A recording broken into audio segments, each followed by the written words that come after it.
First வந்து ப்ளவுஸுக்கு வச்சது வந்து பார்த்தீங்கன்னா 3.5 இன்ச்சு குட்டி குட்டியாக வரும். அது ப்ளவுஸுக்கு தையல் வந்து சீக்கிரம் பிரியக்கூடாது. ஆனால் இந்த பேகுக்கு வந்து தையல் குட்டி குட்டியாக இருந்தாக்கா அப்படியே சிக்கும். அதனால் நவுறாது.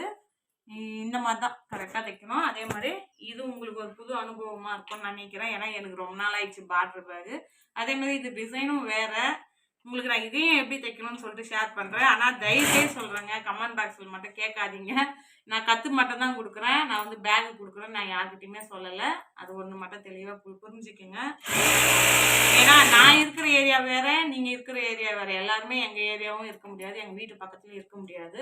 ரொம்ப லாங்லேருந்துலாம் கேட்குறீங்க. நான் எந்த ஏரியாவில் நான் வாங்குற இடத்த உங்ககிட்ட நான் சொல்ல முடியாது. ஏன்னா வந்து அவங்க பர்மிஷனோடு தான் நம்ம சொல்லணும்.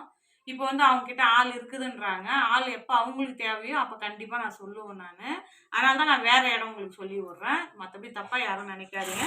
வேணா இது தெளிவாக நான் ஒரு வீடியோ கூட உங்களுக்கு நான் போடுறேன். ஏன்னா உங்களுக்கும் நிறைய டவுட் இருக்குது. எனக்குமே உங்களுக்கு வந்து அது கேள்விக்கு பதில் சொல்லணும்னு இருக்குது. அதனால் அது தனியாக வீடியோ போடுறேன். ஆனால் இப்போ பாருங்கள் இந்த வீடியோ இப்படிதாங்க. இப்போ பாருங்க, இது கொஞ்ச நேரத்துலேயே நான் எப்படி அடிக்கிறேன்னு பாருங்க. இந்த 100 பேங்குன்றது எனக்கு ஒரு 3 மணி நேரத்தில் நான் முடிச்சிடுவேன். நான் பார்க்கலாம், இன்னைக்கு 100 பேங்ட்டு பார்க்கலாம். நான் சொல்கிறேன் என்னால் முடியுமா இருப்பாங்க. ஏன்னா ரொம்ப நாள் ஆயிடுச்சு. நான் சாதா பேக் தான் இப்போதைக்கு தைச்சுனேங்க கொஞ்ச நாளாகவே.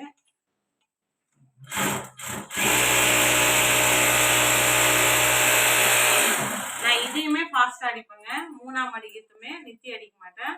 ஃபஸ்ட்டு வந்து கொஞ்சம் ஸ்டார்டிங் அதுக்கு பழகிற வரையும், அதுக்கப்புறம் ஸ்டார்டிங் ஆகிடும். நான் எதையுமே அந்த பேக் மாதிரி தான் அடிப்பேன். ஒரு சிலர் வந்து நித்தி பொறுமையாக அடிப்பாங்க. ஏன்னா 3ஆம் அடிக்கிறது வந்து ரொம்ப கஷ்டம். பார்க்கறதுக்கு தான் ஈஸி.